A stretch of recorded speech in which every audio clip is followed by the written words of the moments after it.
Hi అండి, అందరికీ good morning అండి. ఈరోజు మనం చెప్పుకోబోయే కథ కొత్త అల్లుడి పాటలండి.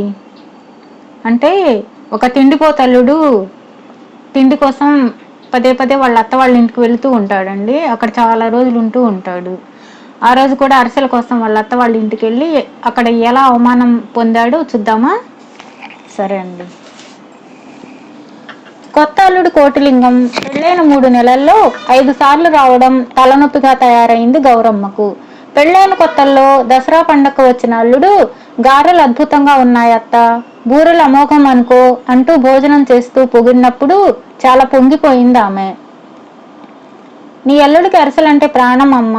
ఏడాది క్రితం వాళ్ళ బామ్మ పోయేంత వరకు ఎప్పుడు ఆయన కోసం డబ్బా నిండా అరిసెలు చేసి ఉంచేదట. ప్రతిరోజు కునుకు తీసే ముందు 4 అరిసెలు నమిలి మింగనదే నిద్ర పట్టదు నీ అల్లుడికి అన్నది కూతురు కోమలి. ఏం చేస్తానే తల్లి, అన్నీ చేయడం వచ్చు కానీ అరిసెలు చేయడం నాకు చేత కాదు కదా, వాటి కోసం ఆ సుబ్బమ్మ మీద ఆధారపడాలి అంటూ బాధపడింది గౌరమ్మ. కూతురు అల్లుడు వెళ్లే రోజు పెద్ద డబ్బా నిండా సుబ్బమ్మ చేత అరిసెలు చేయించి వాళ్ళు ఎక్కిన బాడుగు బండిలో పెట్టింది గౌరమ్మ. 6 పదుల అరిసెల్ని వారం తిరగకుండానే తినేశాడు కోటిలింగం. ఆ తర్వాత 3 రోజులు ఆగి తన పుట్టింటి ప్రయాణానికి బండి మాట్లాడుకొచ్చిన భర్తతో కోమలి, 10 రోజుల కిందటే కదా దసరాకు వెళ్ళి వచ్చాం, అప్పుడే మళ్ళీ వెళ్ళడం ఎందుకు అన్నది ఎంతో ఆశ్చర్యంగా. అట్టే మాట్లాడకు, ఈరోజు అశ్వయుజ పున్నమి, సుబ్బమ్మ గారితో అరిసెలు చేయించుకొని తినాలి అంటూ హడావుడి చేశాడు కోటిలింగం. అది మొదలు పౌర్ణమి అని, ఏకాదశి అని, మాస శివరాత్రి అని ఇలా ఏదో వంకాన పెళ్ళైన 3 నెలల్లో 5 సార్లు అత్తగారింటికి వెళ్ళి సుబ్బమ్మ చేసిన అరిసెలు డబ్బాల నిండుగా పట్టుకు వెళ్ళాడు కోటిలింగం. ఈసారి శని త్రయోదశి వంకతో అత్తవారింటికి వెళ్ళాడు కోటిలింగం. ఆ శనిపీడ వదిలిన ఈ అల్లుడి పీడ ఈ జన్మకు విరగడయ్యేలా లేదు అంటూ విసుక్కున్నది గౌరమ్మ. ఆ మధ్యాహ్నం కొట్టు కట్టేసి భోజనానికి వచ్చిన కోమలి తండ్రి భార్యను, అల్లుడు అమ్మాయి వెళ్లేది ఈ సాయంత్రమే కదా అని అడిగాడు. అరిసెల మూట కట్టిస్తేనే గాని అల్లుడు అరుగు దిగడు. మన పనివాడు రంగడి చేతికి సరుకులన్నీ ఇచ్చి ఇప్పుడే సుబ్బమ్మ దగ్గరకు పంపిస్తాను, సాయంత్రానికి అరిసెలు సిద్ధమవుతాయి అన్నది గౌరమ్మ కోపంగా. రంగడు పెళ్లాంతో పొరుగురు జాతరకు వెళతానంటే ఇంతకు ముందే వెళ్ళమన్నాను అన్నాడు కోమలి తండ్రి. గొప్ప ఘనకార్యమే చేశారు, ముందు ఎవరినైనా పంపి ఆ రంగడిని పిలిపించండి అన్నది గౌరమ్మ. కోమలి తండ్రి పంపిన మనిషి వెళ్ళి రంగడితో, నువ్వు సుబ్బమ్మ గారి దగ్గర కూర్చుని అరిసెలు చేయించాలట, అమ్మగారు నిన్ను ఉన్నపళంగా రమ్మన్నారు అని చెప్పాడు. ఈ కబురు వింటూనే రంగడు కంగారు పడి భయపడిపోయాడు. ఆ రోజు జాతరకు తప్పకుండా తీసుకువెళతానని వాడు 4 రోజులుగా భార్యను ఊరిస్తున్నాడు. ఈ అరిసెల కబురు తెలియగానే ఆమె అలిగి తలలో పూలదండను విసిరికొట్టి కట్టుకున్న కొత్త చీర విప్పేసి పాత చీర కట్టుకుని గడపకు అడ్డంగా చాపపరుచుకొని పడుకున్నది. చేసేది లేక ఉస్సురుమంటూ యజమాని ఇంటికి వచ్చాడు రంగడు. గౌరమ్మ ఒక సంచిలో నానబెట్టిన బియ్యం, బెల్లం, ఒక గిన్నెలో నూనె పోసి వాడికిచ్చి, జాగ్రత్త సుమా, అక్కడే కూర్చో, ఈ వంట వాళ్లను 100 కళ్లతో కనిపెట్టి చూస్తూ ఉండాలి అని హెచ్చరించింది. రంగడి సుబ్బమ్మ ఇల్లు చేరేసరికి ఇల్లంతా పిల్లలతో సందడిగా ఉన్నది. సుబ్బమ్మ సంగతి విని, మీ అమ్మగారు నా చాకిరీకి ఎర్రయ్యగాని అయినా ఇవ్వరు కానీ వారానికి ఓసారి అరిసెలు చేయిస్తారు. ఊరు నుంచి మా అక్క పిల్లలు వచ్చారు, ఈరోజు నాకు కుదరదు అన్నది. ఇది విని రంగడి గుండె జారిపోయింది. ఈరోజు జాతరకు వెళ్ళడానికి సమయం దాటింది. రేపు ఈ అరిసెల వ్యవహారం పెట్టుకుంటే అసలే కుదరదు. జాతరకు రేపైనా తీసుకుపోకపోతే పెళ్ళాం అలిగి పుట్టింటికి వెళ్ళిపోవడం ఖాయం. ఏ విధంగానైనా ఈ అరిసెల పేడ వదిలించుకోవాలని రంగడు అనుకుంటూ ఉండగానే వాడికి తిరుగులేని చక్కని ఆలోచన రానే వచ్చింది. వాడు సుబ్బమ్మకు తన ఆలోచన చెప్పి, ఇన్నాళ్ళు శ్రమపడి అరిసెలు చేసినందుకు నీకు కొంత డబ్బు ముడుతుంది, ఆ పైన అరిసెలు చేసే వెట్టి చాకరీ కూడా నీకు తప్పుతుంది అన్నాడు. అలాగే చేద్దాం అన్నది సుబ్బమ్మ సంతోషంగా. ఆ రోజు అరిసెలు తయారు కావని రంగడి ద్వారా వింటూనే కోటిలింగం ప్రయాణం వాయిదా వేసుకున్నాడు.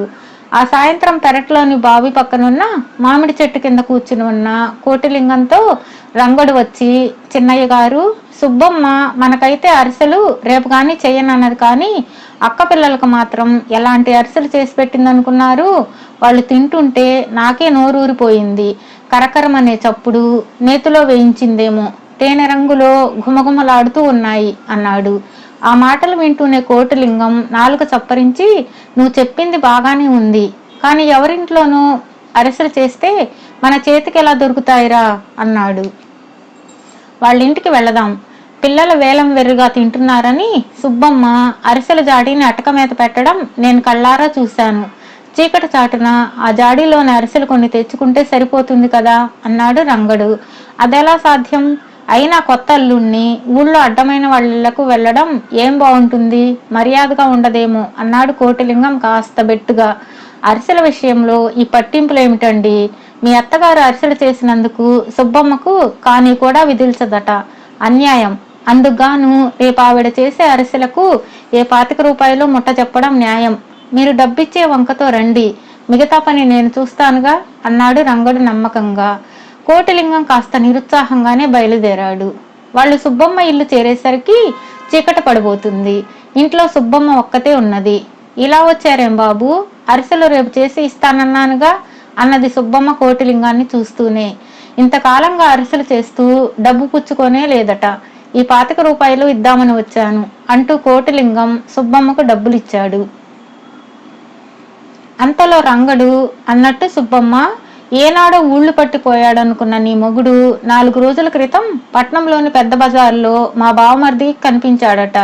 మనిషి బాగా ఒళ్ళు చేశాడని, ముఖానికి మంచి నిగారింపు వచ్చిందని మావాడు చెప్పాడు అన్నాడు. సుబ్బమ్మ అల్లుడు ముందు ఇల్లు వదిలిన మొగుడు సంగతి మాట్లాడటం ఇష్టం లేని దానిలా ముఖం పెట్టి రంగణ్ణి వీధి వాకిటికేసి తీసుకుపోయింది. రంగడు వెళ్లే ముందు అల్లుడికి సైగ చేశాడు. అరక్షణం కూడా ఆలస్యం చేయకుండా కోటిలింగం వంటింట్లోకి వెళ్ళాడు. అక్కడ కాలి మునివేళ్ల మీద నిలబడి జాడీలోంచి చేతి కిందనని తీసి గబగబా పైపంచలో మూట కట్టాడు.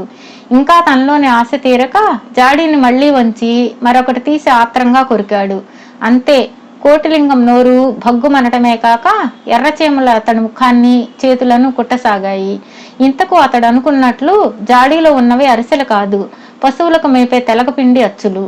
ఎంత దులిపినా వదలకుండా ముఖమంతా ఎర్రచీమలు కుడుతూ ఉండగా కోటిలింగం చిన్నగా ములుగుతూ ఎవరికంటా పడకుండా పెరట్లోకి పోయి గోడ దీకి వీధిలోకి చేరాడు. అతడి కోసమే ఎదురు చూస్తున్న వాడిలా రంగడు కోటిలింగాన్ని సమీపించి, ఏం జరిగింది చిన్నయ్య గారు?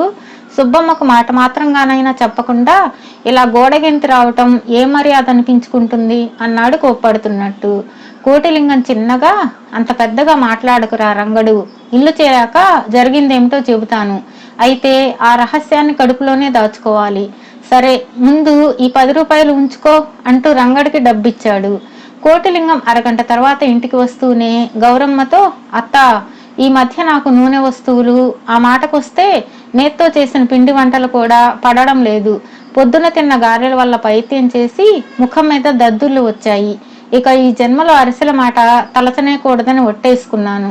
వచ్చిన మర్నాడే వెళ్ళిపోతున్నామని ఏమీ బాధపడకండి. తెల్లవారుతూనే నేను మీ అమ్మాయి బయలుదేరి మా ఊరు వెళ్ళిపోతున్నాం అన్నాడు. అల్లుడి మాటలు రంగడితో పాటు గౌరమ్మ కూడా చాలా ఆశ్చర్యము, సంతోషము కలిగించాయి.